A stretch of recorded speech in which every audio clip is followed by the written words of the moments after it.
মা, এ হচ্ছে আলিফ, যাকে আমি ভালোবাসি, আমি বিয়ে করতে চাই। আসসালামু আলাইকুম। তোর সাহস কি করে হইলো? হ্যাঁ, সামান্য একটা ঝাড়ুদারের সাথে আমাকে পরিচয় করতে নিয়ে আসছিস? মা, তুমি মোনারে কেন মারতেছো? মোনার তো কোনো দোষ নেই, দোষ তোলে ঝাড়ুদারের। ওই ওকে ফুসলাই ফাসলাই প্রেমে পড়াইছে। চুপ থাক তুই। ওরা থাপ্পড় মারবো না কি করবো? হ্যাঁ, ওর সাহস দেখে আমি অবাক হচ্ছি।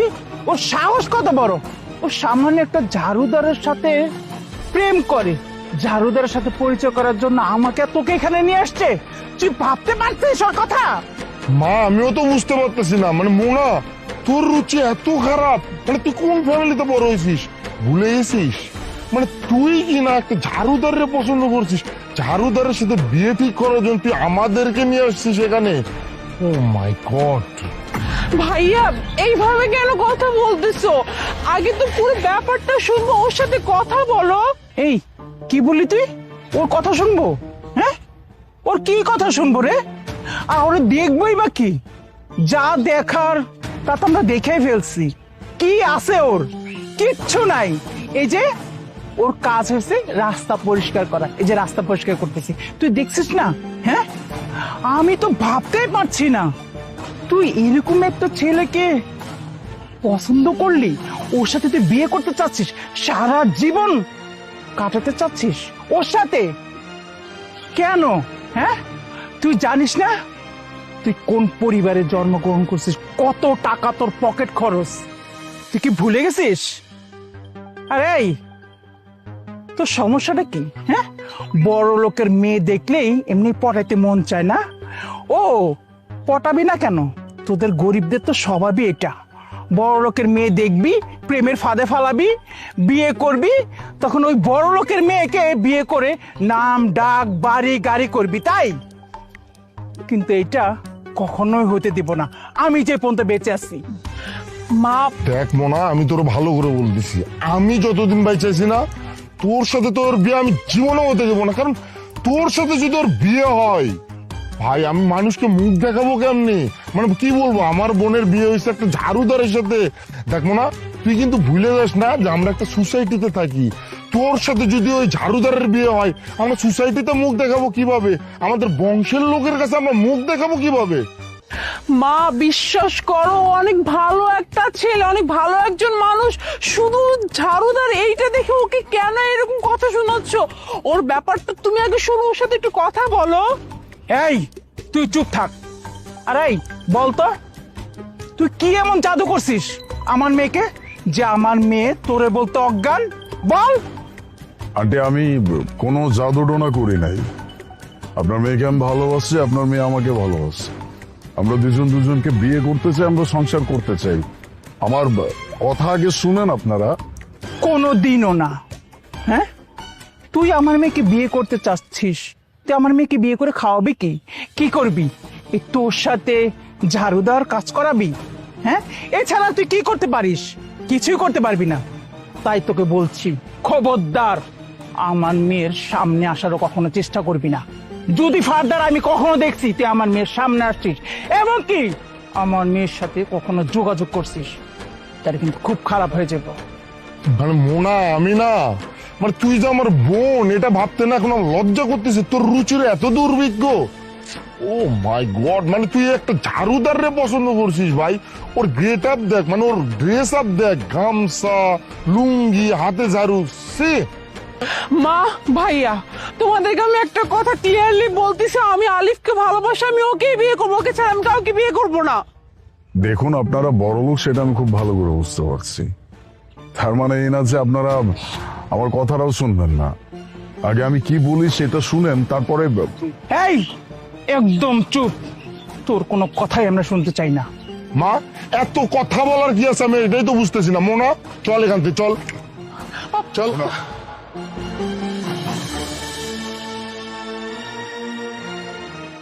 মা, জমি জিরাতে এগুলো কাগজ না খুব ঝামেলা।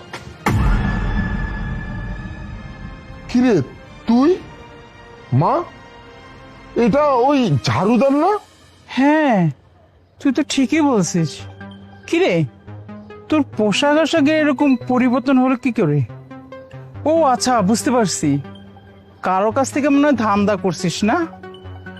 যখন আমার মেয়েকে নিয়ে গেলাম তখন ভাবছি যে বড় লোকের মেয়ে তো হাতছাড়া হয়ে গেল, আর একটা বড় লোকের মেয়েকে পটাতে হবে না, তাই এই গেট আপ না। বুঝতে পেরেছি। তা এই পোশাক কোত্থেকে চুরি করছিস সেটা বল। আমি কোথাও থেকে কোনো কিছু ভাড়া করি নাই বা কোথাও থেকে কোনো কিছু চুরিও করি নাই। আগে আমাকে এটা বলেন যে আপনারা এখানে কেন আসছেন? আমরা এখানে কেন আসছি আমাদেরকে জিজ্ঞেস করে। আমরা রেজিস্ট্রি অফিসে আসছি, আমাদের একটা জায়গা নিয়ে প্রবলেম আছে, এই কাগজটা আলিফ স্যারকে দেখাইতে হবে, এই জন্য আসা। আপনারা যার কথা বলছেন সে আর কেউ না, আমি। মানে? আমি এই কোম্পানির মালিক। অবাক হচ্ছেন? অবশ্য অবাক হওয়াটা খুবই স্বাভাবিক। সেদিন আমি আপনাদেরকে এত করে বললাম যে আমার কথাটা আগে শোনেন। শুধুমাত্র আমি না, আপনার মেয়েও বলছে, অনেকবার বোঝানোর চেষ্টা করছে যে আগে কথা শোনো, আগে কথা বলো, কিন্তু কে শোনে কার কথা? আপনারা আমাকে ঝাড়ুদার বলে যা ইচ্ছা তাই বলে অপমান করেই গেলেন। এতটুকু অপমান করতেও আপনাদের বিবেকে বাঁধলো না। আচ্ছা, ধরে নিলাম যে আমি একজন সামান্য ঝাড়ুদার, তাই বলে আপনারা আমার সাথে এমন আচরণ করবেন? হ্যাঁ, কেন? ঝাড়ুদার কি মানুষ না? নাকি তাদের সম্মান পাওয়ার কোনো অধিকার নাই? যাই হোক, সেদিন আমি ওখানে ঝাড়ু দিচ্ছিলাম কারণ আমি আমার স্টাফদেরকে একটা জিনিসই বোঝানোর চেষ্টা করছিলাম যে পরিষ্কার পরিচ্ছন্নতা ইমানের অঙ্গ, আর পরিষ্কার পরিচ্ছন্ন যদি আমরা না থাকি তাহলে আমাদের সমাজ পরিষ্কার থাকবে না, আমাদের দেশ পরিষ্কার থাকবে না। দ্যাটস ওয়াই আমি আমার সমস্ত এমপ্লয়ীদেরকে বোঝানোর জন্য নিজে থেকে রাস্তা পরিষ্কার করছিলাম, যেন তাদেরকে এটা বুঝাইতে পারি যে কোনো কাজই ছোট নয়। আপনি যদি নিজের কাজ করেন তাহলে সেটা নিজের কাজই, এটাতে তো লজ্জা পাওয়ার কিছু নাই। আমি তাদেরকে এটা বোঝানোর জন্য সেদিন ওখানে কাজ করছিলাম। আপনাদেরকে এই কথাগুলোই আমি বলতেও চাচ্ছিলাম, কিন্তু আপনারা আমার কোনো কথা শুনতেই রাজি না। আপনারা আপনাদের মতো কথা শোনাইলেন, তারপরে চলে গেলেন। আচ্ছা, আমাকে একটা কথা বলবেন, মানুষকে সম্মান করলে কি আপনাদের সম্মানটা কমে যাবে নাকি আপনাদের ক্ষতি হয়ে যাবে? কিচ্ছু হবে না। বরঞ্চ আপনি যদি কাউকে সম্মান করেন তাহলে তার কাছ থেকে আপনারা সম্মানই পাবেন। আশা করি আমি যেটা বলতে চাইছি সেটা আপনারা বুঝতে পারছেন। দেখো বাবা, আমরা তার বুঝতে পারিনি তুমি এত বড় কোম্পানির মালিক। আমরা তোমারে বলার সুযোগও দেইনি। যদি জানতাম তাহলে তার না তোমার সাথে এরকম খারাপ ব্যবহার করতাম না। আর সবচেয়ে বড় কথা কি জানো, আমি তো মেয়ের মা, আমি তো কখনো চাইবো না আমার মেয়েটাকে নদীতে ভাসায় দিই। আর তোমার যেই গেট আপ ছিল, তুমি রাস্তা ঝাড়ু দিচ্ছিলা, তাই তো আমি বলছি যে তোমার সাথে আমার মেয়েকে বিয়ে দিব না। আচ্ছা বলো তো, কোন মেয়ের মা, ভাই, বাবা চাইবে যে তার বোনকে, তার মেয়েকে যার তার হাতে তুলে দিতে? তুমি বলো। ঠিকই বলছেন আন্টি। আপনি এখন যে কথাগুলো বলছেন বা আপনি যে চিন্তাগুলো করছেন এটা করা খুবই স্বাভাবিক, কিন্তু আপনি যেই ওয়েতে, যেইভাবে আমাকে ট্রিট করছেন এটা ঠিক হয় নাই। একটা মানুষের সাথে খুব সুন্দরভাবে কথা বলেও সবকিছু জানা যায় বা যাচাই করা যায়। আশা করছি নেক্সট টাইম থেকে যে কোনো জায়গায় এই ব্যাপারটা আপনি অবশ্যই খেয়াল রাখবেন। দেখো ভাই, আমিও তোমার কাছে সরি, কারণ আমি ওই দিন তোমার সাথে অনেক বাজে বিহেভ করছি, অনেক খারাপ ব্যবহার করছি। আমি তো বুঝতে পারি নাই আসলে। আর তারপরেও তো বোনটা তো আমার, তাই না? কোনো ভাই তো আর চায় না যে তার বোনটা অসুখে থাক, এই জন্য তোমার সাথে আমার খারাপ ব্যবহার করা। আর ভাই, আমার বোন কিন্তু তোমাকে সত্যি ভালোবাসে। তুমি আমার বোনকে বিয়ে করবে তো? মানে এখন তো আর কোনো সমস্যা নেই। আই নো আপনার বোন আমাকে অনেক ভালোবাসে, ইভেন আপনার বোনকে আমিও অনেক ভালোবাসি। আর ভুল তো আপনারা করছেন, ও তো করা নাই। ও তো আমাকে ভালোবাসে, ও তো আমাকে চায়। আমি বিয়ে করব, আর আপনাদেরকেও আমি ক্ষমা করে দিচ্ছি, আমি কিচ্ছু মনে করিনি। যাক মা, তাহলে শুভ কাজটা সেরে ফেলা হোক।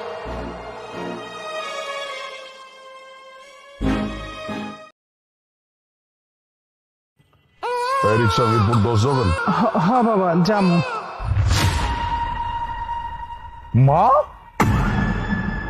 আমার মা রিক্সা চালাচ্ছে, আমার সন্তানকে কোলে নিয়ে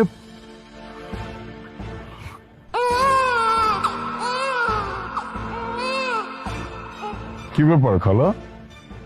আপনার বয়স তো কম না, এই বয়সে আপনি রিক্সা চালাচ্ছেন, আবার আপনার কোলে এতটুকু একটা দুধের বাচ্চা, কি হয়েছে? কি করবো বাবা, আমি পরিস্থিতির শিকার। পরিস্থিতি আমাকে এখানে না দাঁড় করাইছে। পরিস্থিতির শিকার? এমন কি হয়েছে যে আপনার পরিস্থিতি এমন পর্যায়ে এসে দাঁড়াইছে? মানে এতটুকু একটা বাচ্চাকে কোলে নিয়ে আপনি রিক্সা চালাচ্ছেন।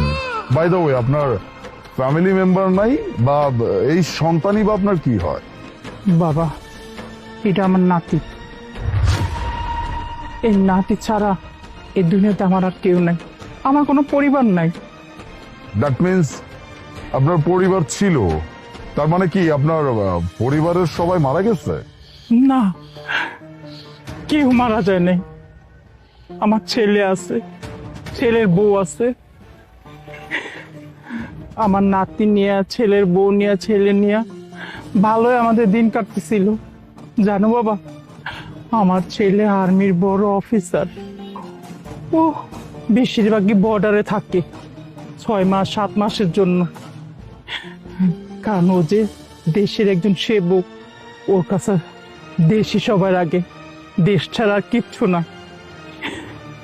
কি হয়েছে জানো, আমার ছেলে তো 7 মাস 8 মাসের জন্য বাইরে থাকে। ওই সুযোগটাই আমার ছেলের বউ কাজে লাগাইছে। এক ছেলের সাথে পরকীয়া করছে, অবৈধ সম্পর্ক করছে।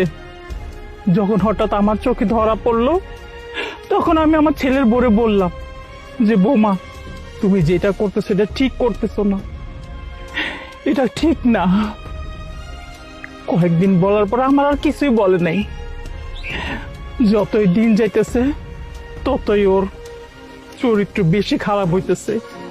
ও যখন তখন আমার সাথে মানে খারাপ ব্যবহার করে, গাল মন্দ করে। যখন ভয় দেখাইছি যে আমি সবকিছু আমার ছেলের বইলা দিমু, তখনই আমার নাতি সরকার আমাকে বাড়িতে বের করে দিছে। কি বলছে জানো? বলছে তোর ওই বাড়িতে রাখবো না, আর তোদের কোনো বংশের প্রদীপ আমি রাখবো না। তুইও বেরোবি, আর ওই সাথে বাচ্চাটারে নিয়ে যাবি। আমি তোর কোনো প্রদীপ আমার কাছে রাখবো না। কি করবো আমি বাবা, আমি তো দাদি, আমি তো রোডে ফালায় রেখে আসতে পারি না। যে মা এতটুকু দুধের বাচ্চারে বুকে থেকে ফালাই দিতে পারে, সেই মা এই বাচ্চার সাথে কি করতে পারে তুমি বলো? তাই তো আমি ওরে ওইখানে রাইখে আসি নাই, আমি আমার সাথে করে নিয়ে আসছি। কি করবো বাবা কম? কোনো কাজ যদি না করি, তাহলে আমার নাতির দুধের টাকা, আমার খাবার, ঘর ভাড়া আমি কিভাবে চালামু? তাই তো আমি অটো চালাই। বুঝতে পারছি, ভেরি স্যাড। আপনার সাথে যা হয়েছে একদমই ঠিক হয় নাই, কিন্তু আপনার সাথে যে এত কিছু ঘটে গেল, এতটুকু একটা দুধের বাচ্চাকে সাথে করে আপনাকে বাসা থেকে বের করে দিচ্ছে, আপনি আপনার ছেলেকে জানাবেন না? তাকে তো আপনার জানানো দরকার ছিল। আমার ছেলেরে বলবো? আরে আমার এই বের করে দেওয়ার কারণটাই তো ওইটা, যেন আমি আমার ছেলের কাছে কিছু না বলতে পারি। যখন প্রথম আমাকে বলছে, আমি বলছি আমি বেরোবো না। কি বলছে জানো? বলছে দুধের সাথে বিষ মিশা এই শিশু বাচ্চাটাকে মেরা ফেলবে, আমার ছেলের খাবারের সাথে বিষ মিশা আমার ছেলেরও মেরা ফেলবে। তাই যখন আমাকে বাড়ি থেকে বের করে দিল, আমি নিজের কিছু বলি নাই। আমি একটা মা হয়ে কিভাবে এগুলি চোখে দেখি বলো? কিন্তু আপনার কি মনে হয় না যে এই সন্তানের জন্য হলেও তার বাবার কাছে যাওয়া উচিত? এই সন্তানটা তার বাবার কাছে পর্যন্ত পৌঁছানো উচিত। বাবা, আমি চাই, কিন্তু একটা কথা জানো, আমার এটা দীর্ঘ বিশ্বাস, আমার ছেলে একদিন না একদিন আমার জন্য না হোক, ওর সন্তানের জন্য হলেও আমার সামনে আসবে, আমার সামনে আসবেই। ঠিক বলছো মা, তোমার সন্তান আর তোমার কোলের এই বাচ্চার বাবা তোমার সামনে। আলিফ, আলিফ, তুমি আমাকে দেখে যতটুকু অবাক হইছো না মা, তার থেকে বেশি অবাক এখন আমি নিজে হচ্ছি। আমি না কল্পনাও করতে পারতেছি না যে আমার মা আর আমার সন্তানের এরকম হাল, তাদের অবস্থা এইরকম পর্যায়ে এসে দাঁড়াইছে যে আমার মায়ের রিক্সা চালাইতে হচ্ছে আমার আমার দুধের বাচ্চাকে কোলে করে নিয়ে। মা, আমি যখন বর্ডার থেকে বাড়িতে ফিরছি না, তখন আমাকে আমাকে কি বলা হয়েছে জানো? আমাকে বলা হয়েছে আমার মা নাকি রাতের অন্ধকারে আমার আমার দুধের সন্তানকে নিয়ে পালাই গেছে। আমি না অঙ্কটা কোনোভাবেই মিলাইতে পারতেছিলাম না যে আমার মায়ের কিসের স্বার্থ, আমার আমার বাচ্চাকে নিয়ে কেন পালাবে। কিছু বলতেও পারি নাই মা, কারণ আমার কাছে তো কোনো প্রুফ নাই। আমি তো চাইলেই কিছু বলতে পারবো না। আমি তো কিছু জানি না। আমি তোমাদেরকে মনে মনে অনেক খুঁজছি মা, আমি তোমাদেরকে কোথাও পাই নাই। কিন্তু আজকে যে আমি আমার মা আমার সন্তানকে এরকম অবস্থায় পাবো, এটাও আমি কখনো চিন্তা করি নাই। ওকে ফাইন, কথায় আছে না, উপরে উপরে একজন আছে, সবকিছু উনি ঠিক করে রাখছে, সবকিছু ঠিক হবে মা। তুমি চলো আমার সাথে বাড়িতে। না বাবা, আমি যাবো না। আমি দূরে থাকার কারণে যদি আমার নাতি আমার ছেলে ভালো থাকে, তাহলে আমি দূরে ভালো আছি। আমার কাছে যাওয়ার কোনো দরকার নাই, আমার ওই বাড়িতে যাওয়ার কোনো দরকার নাই। না মা, তোমার দূরে থাকাটা এই সময় একদমই ঠিক হবে না। আমি তোমাকে যে অবস্থায় দেখছি, আমার সন্তানকে যে অবস্থায় দেখছি, এরপরেও যদি আমি কিছু না বলি, তাহলে আমার সন্তান আমার মায়ের সাথে আমার করা সব থেকে বড় অন্যায় হবে। এটা আমি চুপ থাকবো না মা, কিচ্ছু হবে না, কেউ কারো কিচ্ছু করতে পারবে না, কারণ এখন আমি সব সত্যিটা জানি। কোনো চিন্তা করো না, কার বিচার কোন জায়গায় গিয়ে করতে হয় সেটা আমি খুব ভালো করে চাই। তুমি চলো আমার সাথে মা, চলো।